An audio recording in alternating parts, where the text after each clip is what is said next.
The Grand Synod of the Ethel Guardian Concordat did not smell of ozone or fuel, as the docking bays of the lower castes did, but rather of ancient dust and the sterile, recycled air of a civilization that had forgotten the sensation of natural wind. It was a coliseum of judgment, a vast, spherical chamber carved from the heart of a hollowed-out moon, lined with tiers of floating obsidian platforms where the representatives of 1,000 systems sat in suspended gravity. In the center of this immense void, illuminated by a harsh, singular spotlight that descended from the vaulted ceiling miles above, floated a holographic representation of a ship. It was not a grand dreadnought, nor a sleek interceptor of the crystalline fleets. It was a squat, asymmetrical hauler, a relic of a forgotten era, its hull pockmarked by micrometeoroids and scarred by the radiation of dying stars. It was the Ostraca, and the High Council was laughing.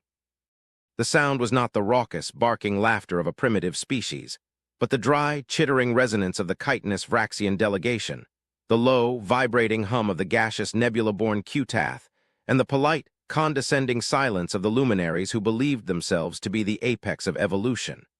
They mocked the vessel not for its age, but for its purpose. It was a garbage scow, a debris hauler commissioned 3,000 cycles ago to drag irradiated wreckage into the gravity wells of black holes. It was slow, it was unarmed, and it was ugly, a brutalist block of density-collapsed alloy that possessed none of the elegance of the Concordat's slipstream drives. Yet this was the vessel the newcomers had requested. High Chancellor Vexer, a being of towering height whose skin shimmered with the iridescent scales of the Draconis prime lineage, leaned forward on his podium, his golden eyes narrowing as he gazed down at the holographic distinctness of the Ostraca. His voice, amplified by the chamber's acoustics, rolled over the assembly like thunder. He spoke with the weary patience of a parent addressing a slow-witted child, his tone dripping with the arrogance that only 10,000 years of unchallenged supremacy could cultivate. He asked the assembly why they had entertained the request of the Terrans in the first place, why they had allowed these hairless, soft-skinned bipeds from the outer rim to salvage a piece of refuse from the scrapyards of the deep void. The Terrans had claimed they could retrofit it. They had claimed that this obsolete, lumbering brick of metal could be transformed into something capable of withstanding the encroachment of the pale silence, the creeping, entropic anomaly that was currently devouring the eastern fringe of the galaxy. It was an absurdity. The Concordat's finest warships, vessels of light and song that could fold dimensions like origami, had shattered against the silence, and yet the humans believed that welding extra plating onto a garbage truck would make a difference. Vexer dismissed the image with a wave of his hand, the hologram flickering as he turned his gaze toward the small, isolated platform where the human delegation stood. Ambassador Calith of the mediated species, the diplomat assigned to guide the humans through the labyrinth of galactic politics, felt a tremor of shame ripple through her bioluminescent tendrils. She stood beside the humans, towering over them, yet she felt small. She looked at the human leader, Commander Halloway. He was a man of indeterminate age, his face etched with the lines of high-gravity exposure, his gray eyes devoid of the fear that usually paralyzed lesser species in the presence of the High Council. He wore no ceremonial armor, no flowing robes of office, only a utilitarian jumpsuit of dark gray fabric, stained with grease at the cuffs, and a simple magnetic tool belt. He did not look like a savior. He looked like a laborer. Behind him stood two engineers, a woman and a man, both equally silent, both tapping away on primitive glass tablets, seemingly ignoring the ridicule raining down upon them from the tiers above. Calith wanted to speak, to apologize for the Chancellor's rudeness, to explain that the Concordat was terrified and that fear often manifested as cruelty, but she remained silent. The humans had insisted on this. They had asked for the Ostraca. They had asked for the oldest, densest, most structurally redundant hull in the scrapyard. When Calith had asked why, Halloway had simply said that they needed good bones. The laughter in the chamber began to subside, replaced by a tense, heavy silence as Vexer awaited a response. He expected groveling. He expected the humans to admit their error, to beg for access to modern technology, to plead for the Concordat's protection.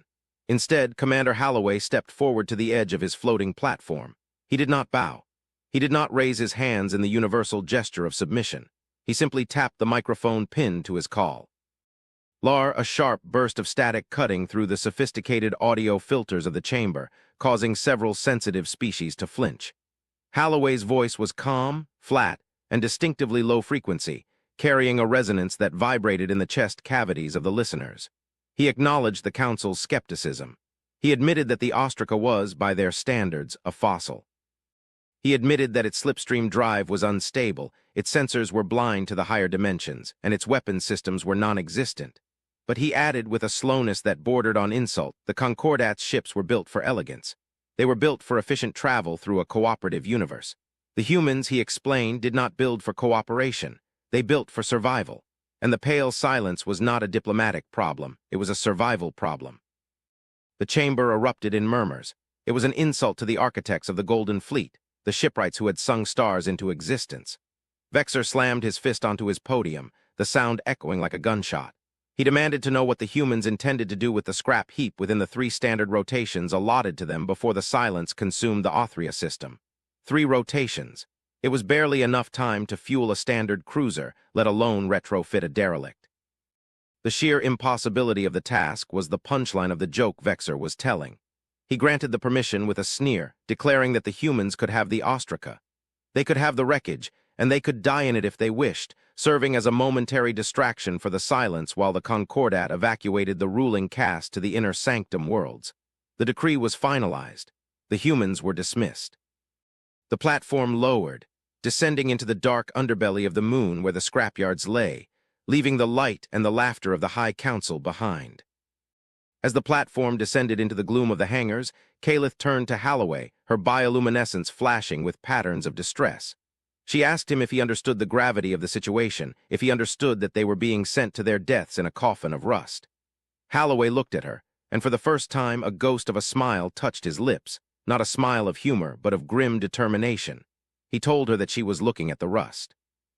He told her to stop looking at the skin of the ship and start thinking about the spine. The ostraca, he explained, as the massive, shadowed hulk of the ship loomed into view through the hangar bay force fields, was built before the Concordat relied on energy shields. It was built when the galaxy was wilder darker. It was built of hyperdense neutronium alloy, a material so heavy and difficult to work with that the modern Concordat had abandoned it for lighter, field-manipulated composites. The humans didn't want the tech. They wanted the mass. They wanted the inertia. They wanted something that wouldn't fold when reality started to scream. The work began immediately, and it was a spectacle of violence and precision that the alien observers had never witnessed. The Concordat repaired ships with nanite swarms and harmonic resonance beams, singing the metal back into shape. The humans used fire. They used plasma torches that burned with the heat of small suns, cutting into the ostraca's thick hide with surgical brutality. They brought in heavy loaders, carrying crates of equipment that baffled the Concordat spies watching from the gantries. There were no elegant energy cores, no zero-point modules. Instead, there were massive, coil-wrapped turbines, banks of capacitors that hummed with a dangerous instability, and thick, shielded cables that looked like the arteries of a titan. The humans worked without sleep. They consumed nutrient pastes and stimulants, their movements becoming jerky but their hands remaining steady. They stripped the ostraca of its archaic navigation computers, tossing the delicate crystalline matrices into the recycling pits. In their place, they installed heavy, liquid-cooled server racks bolted directly into the frame of the ship. They weren't trying to make the ship smarter. They were trying to make it stubborn. Calith watched from the command deck of the ostraca, which had been transformed from a spacious bridge into a claustrophobic bunker. The panoramic windows had been sealed over with blast shielding, leaving only screens to view the outside world. The aesthetic was oppressive. Exposed wiring hung from the ceiling, duct-taped in bundles. The air smelled of burnt ozone and coffee, a bitter stimulant the humans brewed in vast quantities. She watched as the lead engineer, a woman named Chen, calibrated a device that looked less like an engine and more like a caged singularity. It sat in the center of the engineering bay, a throbbing sphere of dark matter constrained by magnetic rings that whined in protest. It was ugly. It was terrifying. G had violated 3 distinct laws of Concordat physics, primarily the one that stated energy could not be condensed into a solid state without collapsing the local gravity well. When Calith asked what it was, Chen didn't look up from her datapad.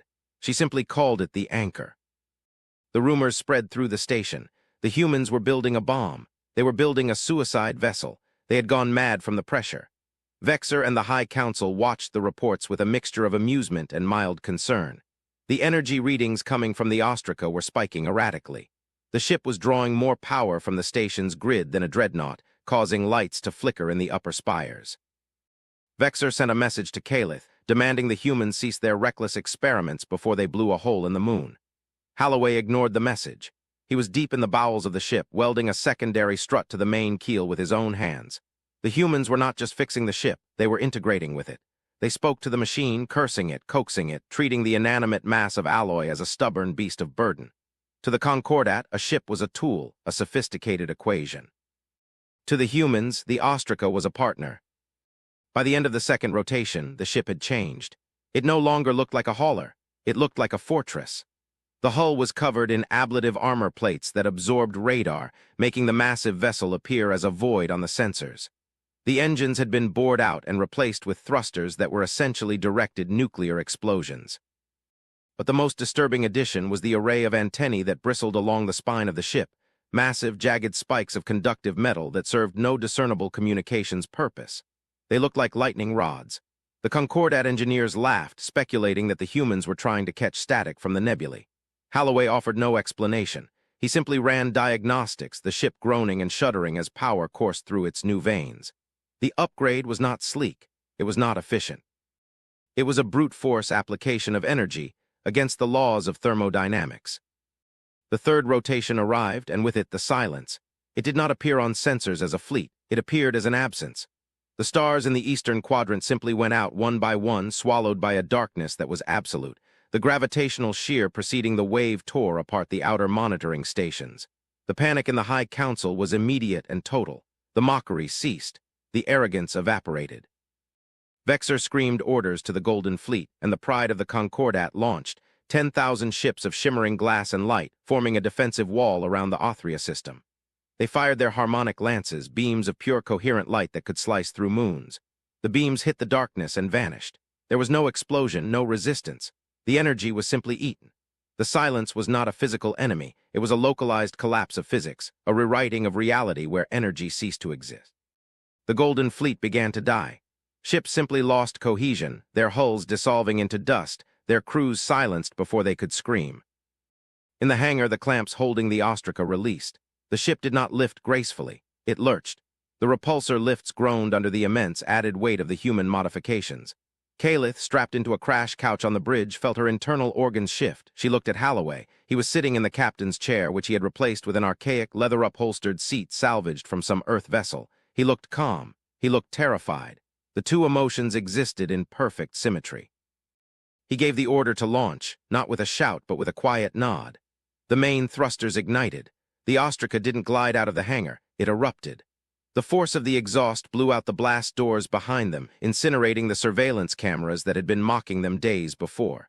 The ship screamed into the void, a ugly, lumbering brick flying on a pillar of nuclear fire. The communication channels were a cacophony of dying screams. The Golden Fleet was breaking. The flagship of Chancellor Vexor, the Star of Othria, was caught in the gravitational undertow of the silence. Vexor's voice cut through the static, pleading for assistance, his arrogance stripped away to reveal the naked fear of a creature facing extinction. He demanded evacuation. He demanded the fleet's retreat, but there was nowhere to retreat. The silence was faster than their slipstream drives. It was surrounding the system, a closing fist of nothingness, and into this maw flew the Ostraca. The Concordat commanders, those few who were still alive, watched on their sensors as the garbage scow accelerated. They expected it to turn away. They expected the humans to run. Instead, the Ostraca adieus. Ted its vector, aiming directly for the center of the anomaly, directly into the heart of the silence. "Commander," Calith whispered, her voice trembling, "we are entering the event horizon of the phenomenon. The structural integrity fields will not hold." "We don't have integrity fields, Ambassador," Holloway said, his eyes fixed on the main screen where the stars were vanishing. "We have mass, and we have the anchor." Ostraca hit the edge of the silence. The effect was immediate. The external sensors were blinded. The hull screamed as the entropy field tried to dissolve the molecular bonds of the neutronium alloy. But the alloy held. The ancient, dense metal, forged in a time of brute strength, was too thick, too stubborn to simply vanish. The ship shook violently, bolts popping from the bulkheads, steam hissing from ruptured coolant lines. But it kept moving. The humans on the bridge were moving with frantic precision. Chen was shouting out power ratios. The navigation officer was manually correcting the drift with thruster burns. They were wrestling the ship through a hurricane of nothingness. "Now," Holloway shouted, "engage the anchor." Chen slammed a lever forward. In the heart of the ship, the caged singularity was released from its magnetic confinement, not fully, but just enough. The upgrade revealed its true nature. The humans hadn't built a weapon. They had built a gravity spike. The ostraca didn't shoot at the silence. It became heavier than the silence. The sudden, impossible increase in mass generated by the anchor created a gravitational well so intense that it rivaled a small black hole. The ship became an immovable object in the path of an unstoppable force.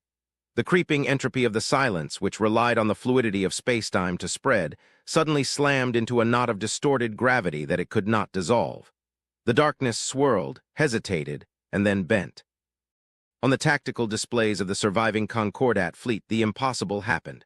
The wall of darkness that was consuming the stars buckled.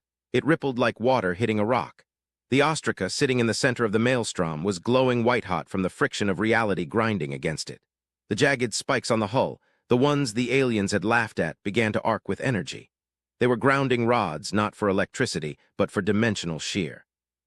The humans were taking the energy of the silence, the very force of entropy, and channeling it through the hull, bleeding it off into the subspace layers. They were using the enemy's power to reinforce their own shields. It was insane. It was brilliant. It was human. Vexer watched from his crippled bridge, his mouth agape. He saw the garbage scow, the mocked vessel, standing alone against the end of the world. It was burning. Parts of its outer plating were peeling away, vaporizing into the void, but the core held. The ship was a lighthouse in a storm of antimatter, and then the ostraca spoke. It was not a radio transmission. It was a broadcast on all frequencies, powered by the sheer overload of the systems. It was Halloway's voice, distorted, loud, and angry. "This is the Terran vessel ostraca to the Concordat fleet. We have established a breakwater. The current is broken. Form up behind us. Use our wake to target the source. We will hold the line." They were holding the line. A single ship crewed by hairless apes was physically pinning down a cosmic anomaly through sheer gravitational stubbornness. The Golden Fleet, shamed and battered, rallied. They understood the tactic now. The ostraca was the shield. They were the sword. The sleek warships maneuvered into the shadow of gravity created by the human ship, protected from the entropic dissolve. From this sanctuary they fired. This time their weapons didn't vanish. The ostraca's gravitational disruption had forced the silence to materialize, to obey the laws of physics again. The beams struck something solid, a dark, crystalline nucleus at the heart of the cloud. The silence screamed, a psychic shockwave that threw telepaths across the sector into comas, and then it shattered. The cloud dispersed, losing cohesion, drifting away into harmless background radiation. The ostraca did not celebrate. As the silence faded, the human ship went dark. The massive gravity drive spun down, the lights on the hull flickering out. It drifted, a charred, smoking cinder in the cold dark. Kalith, unstrapping herself from the crash couch, floated through the zero-gravity bridge. The air was filled with smoke. Halloway was slumped in his chair, blood trickling from his nose, his chest heaving. The strain of the anchor had nearly killed them all. The ship was dead. Its reactor was fused, its wiring melted. It was a wreck, but it was a whole wreck. Recovery tugs from the Concordat fleet swarmed the ostraca, no longer mocking, but moving with a reverence usually reserved for religious artifacts. They towed the burnt hull. Came back to the Othria station. When the airlock was forced open, the medical teams rushed in, expecting corpses. They found the humans bruised, battered, suffering from radiation sickness and exhaustion, but alive. They found them drinking the last of their coffee, sitting on the floor of the engineering bay, laughing. Not the polite laughter of the council, but the hysterical, relieved laughter of creatures who had stared into the abyss and spat in its eye. The aftermath was a political earthquake. The High Council was silenced. Vexer, humiliated by his own survival at the hands of those he deemed inferior, attempted to frame the event as a joint victory, a triumph of Concordat's strategy utilizing human resources. But the truth was too visible. The sensory logs of the battle, showing the ostraca glowing like a dying star while the Golden Fleet hid behind it, were leaked to the public networks. The galaxy saw the garbage scow hold the door closed against death. The mockery turned to myth. The humans were no longer viewed as primitive mechanics. They were viewed as wizards of the material realm, beings who could bend the fundamental constants of the universe with a wrench and a bad attitude. Days later, a formal ceremony was held in the Grand Chamber. The atmosphere was different. The laughter was gone, replaced by a nervous respect. Commander Halloway stood on the platform, his arm in a sling, his face pale. Beside him, Kalith stood tall, radiating pride. Vexer, forced by protocol, offered the highest commendation of the Concordat, the Star of Valor. He spoke of bravery, of sacrifice. He tried to wrap the human chaos in alien order. When he presented the medal, Holloway took it, looked at it, and then placed it in his pocket without looking at it again. "We didn't do it for the medal, Chancellor," Holloway said, his voice echoing in the silent chamber. "And we didn't do it to prove you wrong. We did it because the ship deserved better. You looked at the Ostraca and saw junk. We saw potential. That's the difference between us. You see the universe as something to be perfected. We see it as something to be fixed." The philosophical rift was laid bare. The Concordat sought perfection, and when they encountered a flaw, like the silence, they shattered. The humans accepted the flaw. They embraced the brokenness. They built their technology not to overcome nature, but to endure it. The Ostraca was not powerful because it was advanced. It was powerful because it was enduring. It was the technological embodiment of the human spirit, scarred, dense, heavy with history, and absolutely refusing to die. But the story did not end with the medal. As the ceremony concluded, Holloway signaled to Chen. The engineer projected a new holographic display into the center of the chamber.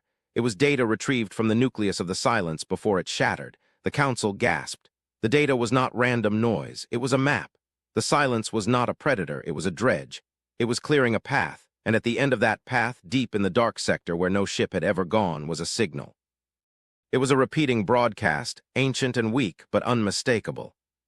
"The silence wasn't attacking us," Holloway said, the room freezing at his words. "It was running, it was fleeing something." He zoomed in on the signal. It was a structural schematic. It matched the keel design of the Ostraca. It matched the ancient neutronium alloy. The ship hadn't just been a hauler. The humans had discovered markings on the inner hull during the retrofit, markings that predated the Concordat, predated the humans, predated the current galactic cycle. The Ostraca was not a Concordat ship. It was a remnant of a precursor civilization that had fought the real threat eons ago. The silence was merely the shockwave of that old enemy returning. The humans hadn't just upgraded a ship. They had unknowingly reactivated a sleeper agent of an ancient war. "The upgrade worked," Holloway said, his voice dropping to a whisper that carried more weight than a shout. "But we didn't build the anchor. We just turned it on. The ship knew what to do, and now it's calling home." The realization settled over the High Council like a shroud. The humans, with their intuition for old machines, had sensed what the sophisticated sensors of the aliens had missed. They had found the ghost in the machine. The Ostraca was a key, and the humans had just unlocked the door. Calith looked at Holloway, seeing the weariness in his eyes, but also the spark of a new challenge. The mockery was gone. The fear remained, but it was a different kind of fear now. It was the fear of the unknown, shared by two species standing on the precipice of a new age. The humans had proven that they belonged among the stars, not as conquerors nor as diplomats, but as the caretakers of the things the universe had forgotten. They were the mechanics of the apocalypse. "What happens now?" Vexer asked, his voice strip. "D of all command." Holloway looked up at the vast, domed ceiling of the chamber, past the stone, past the atmosphere, toward the dark void where the signal pulsed. "Now," Holloway said, turning to leave, his boots heavy on the polished floor. "Now we're going to need a bigger wrench, and we're going to need that ship back. We have more upgrades to install." The chamber watched them go, the humans walking with the casual, lumbering gait of predators who knew they were the only ones capable of hunting the monsters in the dark. The Ostraca sat in the dry dock, burned and broken, but singing a low, subharmonic song that only the humans could hear. It was a song of war. And for the first time in 10,000 years, the galaxy held its breath, waiting to see what the humans would build next. The diplomatic fallout rippled outward from Othria faster than a subspace transmission. The Concordat, a rigid hierarchy built on the assumption that oldest meant wisest, found its foundations cracking. Species that had been relegated to the lower tiers, the miners, the scavengers, the ones who worked with their hands, began to look at the humans not with the disdain of the elite, but with a sudden, fierce kinship. The humans had made dirt and grease honorable. They had made obsolete a synonym for survivor. In the weeks following the Battle of the Silence, the human repair docks were flooded with requests, not from the High Council, but from the independent captains, the fringers, the aliens who flew ships held together by prayer and duct tape. They wanted the human upgrade. They wanted to know how to make their engines scream at physics until physics backed down. Calith found herself promoted, though she suspected it was a punishment. She was now the permanent liaison to the Terran Engineering Corps. Her office was no longer a crystalline spire. It was a prefab module attached to the side of the Ostraca's repair scaffolding. She didn't mind. The air here was cleaner, scrubbed by human scrubbers that rattled but worked 20% over efficiency. She watched as Holloway and his team dissected the data from the silence. The implications were terrifying. The enemy that the silence had fled from was described in the precursor logs as the entropic tide. If the silence was a single wave, the tide was the ocean, and it was rising. One evening, during the station's simulated night cycle, Calith found Holloway sitting on the outer hull of the Ostraca, wearing a pressure suit, looking out at the stars. She suited up and joined him, her magnetic boots clanking on the scarred metal. "You knew," she said, her voice transmitting through the suit comms. "You didn't know about the precursors, but you knew the ship was more than it seemed." Holloway didn't turn. "Ships have personalities, Calith. You fly them long enough, you feel it. The Concordat ships. They're lobotomized. The computers do everything. There's no struggle, no feedback, but this old girl, she fights you. She has opinions on fuel mixtures. When we hooked up the anchor, she didn't resist. She welcomed it. It felt like giving a sword back to a warrior who'd been used as a gardener." "The Council is afraid," Calith said. "They believe you have weaponized their history against them. They think you will use the precursor tech to overthrow the Concordat." Holloway snorted. "We don't want to run the galaxy, Calith. Have you seen how much paperwork Vexor does? We just want to make sure there's a galaxy left to live in. But they're right to be afraid, not of us, but of what's coming." He pointed toward the sector where the signal originated. "We're refitting the Ostraca for long-haul deep dive. We're going to the source." "Alone?" Calith asked. "No," Holloway said. "Not alone, look." He gestured to the lower orbital lanes. Calith magnified her visor. There, gathering in the shadow of the moon, was a fleet, but it wasn't the Golden Fleet. It was a ragtag armada of freighters, mining barges, salvage tugs, and outdated corvettes. It was a fleet of the unwanted. Thousands of ships from 100 different species, all sporting new, ugly, welded-on armor plates, all sporting the jagged sensor spikes of the human design. The human upgrade hadn't just been technical, it had been cultural. The humans had open-sourced the designs. They had given the plans for the gravity anchors and the kinetic platings to anyone who asked. "The Concordat waits for permission," Holloway said. "They wait for consensus, but the little guys, the ones who live on the edge, they know that when the storm comes, you don't vote on the weather, you board up the windows." "The mockery fleet," Calith whispered, using the derogatory term the High Council had coined, but finding it tasted sweet on her tongue. "The Iron Fleet," Holloway corrected gently. "Iron is cheap, iron is ugly, but iron is what you build the foundation with." The narrative shifted then. It wasn't just about one ship anymore. It was about a shift in galactic philosophy. The humans had introduced the concept of good enough. Perfection was brittle. Adaptability was resilient.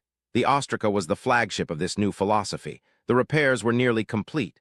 The ship looked even more monstrous than before. The hull was now twice as thick, layered with heat sinks and kinetic dampeners.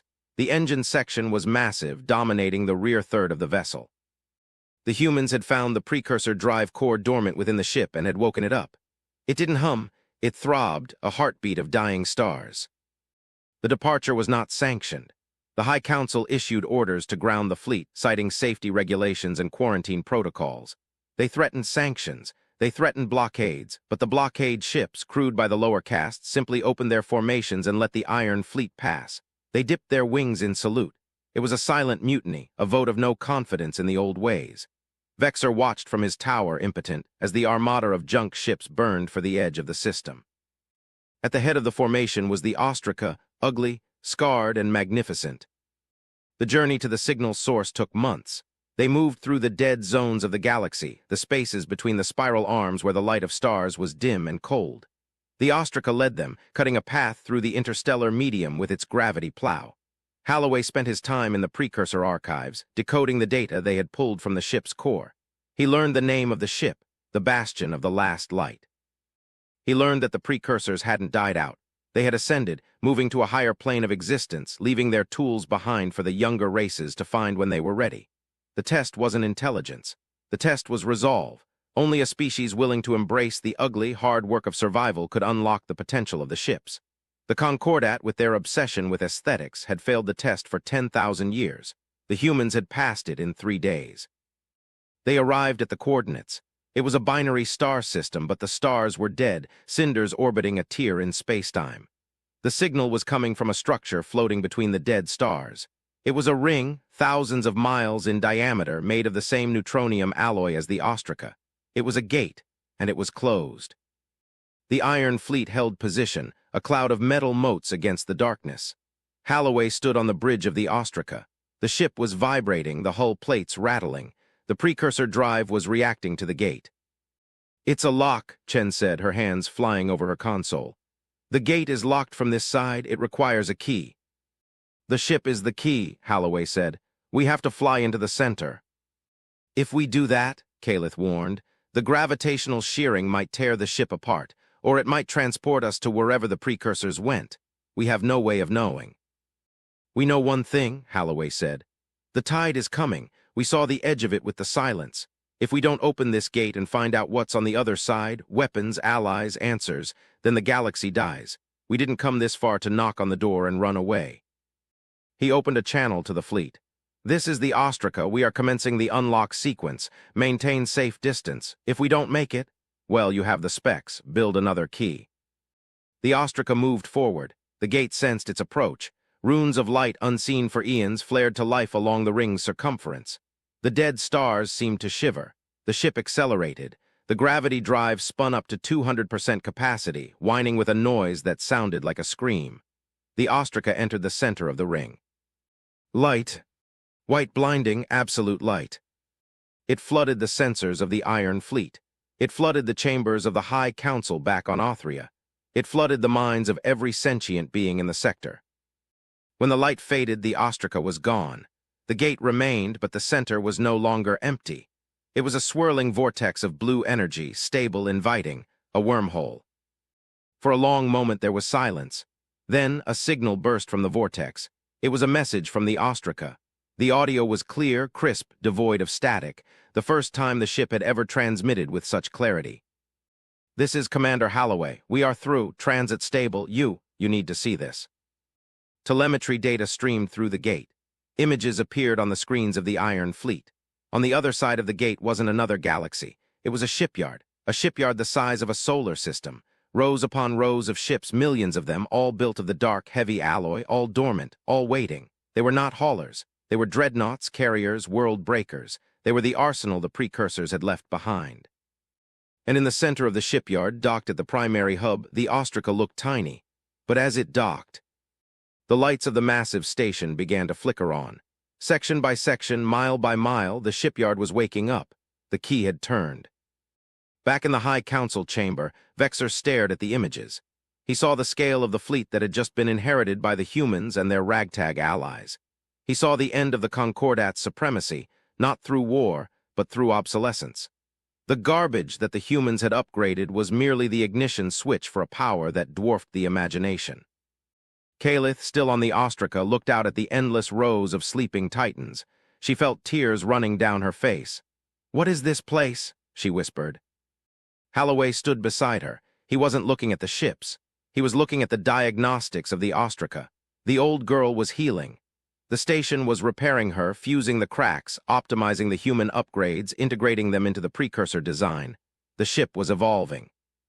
"This," Holloway said, a smile slowly spreading across his face, "is the garage, and I think we just got the keys to the company car." The story of the ostraca became the foundational myth of the new galactic era.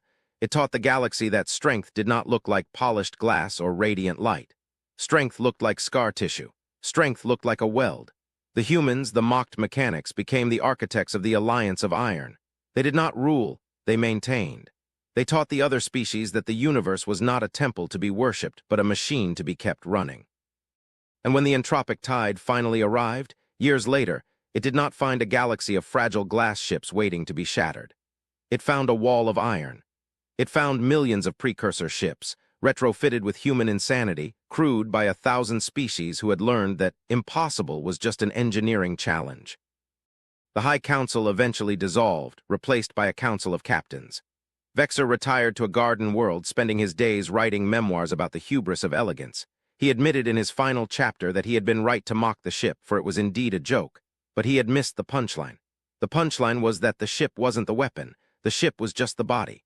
The humans were the soul, and you do not mock the soul of a thing that refuses to die. Deep in the void, leading the line against the darkness, the ostrika still flies. It is no longer ugly. It is terrifying. It is beautiful. It is the upgraded heart of a galaxy that learned, finally, how to survive. The sensors of the enemy can read its hull registration, burned into the neutronium with atomic fire. It reads, Terran Engineering Core Project, hold my beer. The aliens still don't understand the translation, but they know what it means. It means the line is held. It means the humans are here, and it means that if you break it, they will just build it back stronger. The silence of the void is no longer empty. It is filled with the hum of engines, the roar of thrusters, and the defiant laughter of the species that turned a garbage truck into a god.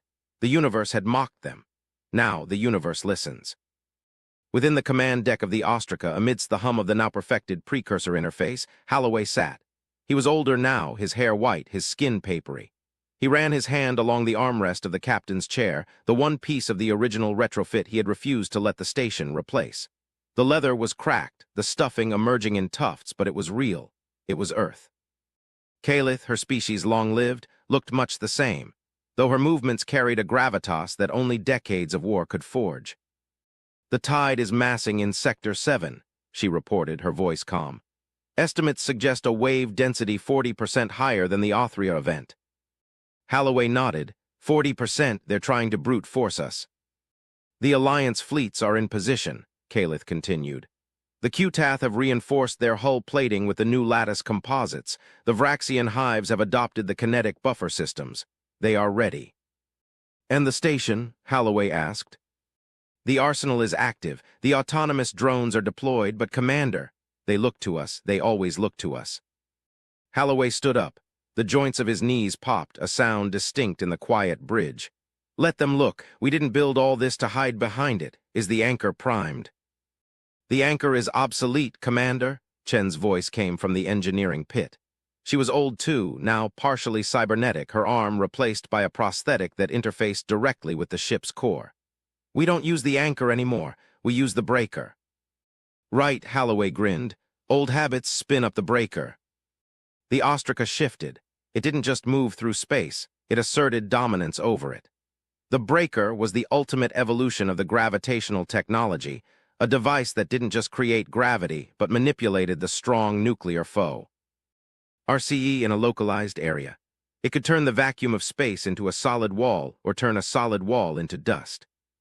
Open a channel to the tide, Holloway ordered. To the enemy, Kalith asked, baffled. They don't communicate, they consume. Everything communicates if you hit it hard enough, Holloway said. Broadcast on all bands, high gain, let them know who's knocking.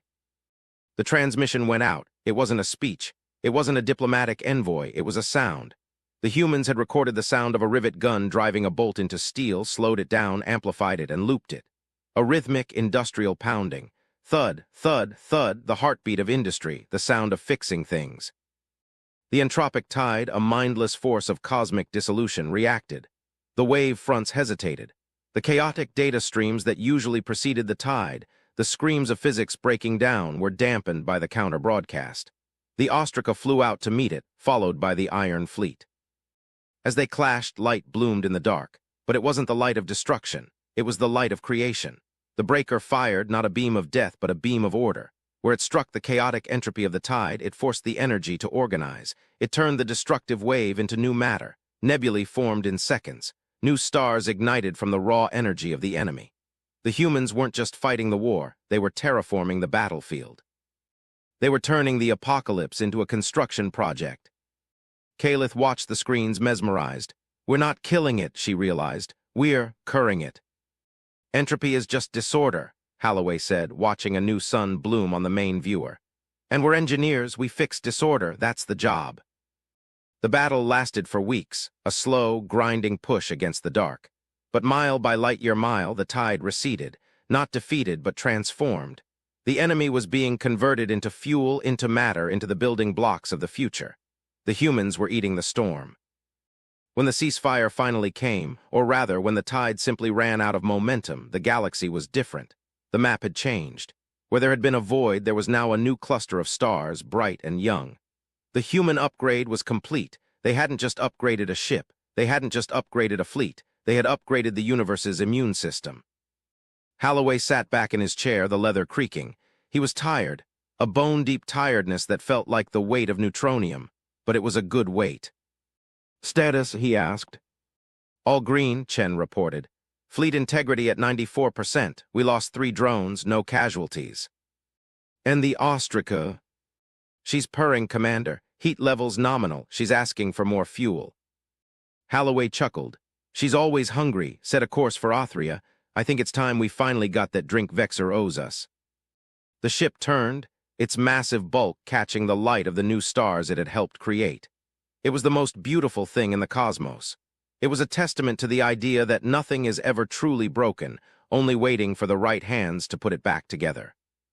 The Ostrika engaged its drive, the fabric of space bending respectfully around it, and vanished into the slipstream, leaving behind a galaxy that would never again fear the dark, because it knew that somewhere out there, a garbage truck was on patrol. The legend of the Ostrika is taught in schools now, from the crystal spires of the Vraxian homeworld to the methane swamps of the Qtath. They teach the physics of the gravity anchor. They teach the history of the precursors. But mostly they teach the philosophy of the wrench. The idea that when the universe mocks you, when the odds are impossible, when the experts laugh and the lights go out, you don't give up. You look at the problem, you grab your tools, and you get to work. Because as long as there is iron, and as long as there are hands to forge it, nothing is ever truly lost. The humans, of course, tell the story differently. In the dive bars of the orbital docks, where the oil is thick and the gravity is low, they raise their glasses to the image of the squat, ugly ship on the wall. They don't talk about philosophy. They don't talk about destiny. They talk about the time Holloway duct-taped a singularity to a drive shaft and told the universe to sit down and shut up. And they laugh. It is the laughter of the victorious, the laughter of the builders, the laughter of the species that looked at the end of the world and saw a renovation opportunity. And deep in the silence of the precursor shipyard, waiting in the dark, a million other ships sleep, dreaming of the day they too might be mocked, so that they too might be upgraded. For the humans are not done. The galaxy is a big place, and it is full of things that need fixing. The wrench is in hand, the coffee is brewing, and the work continues.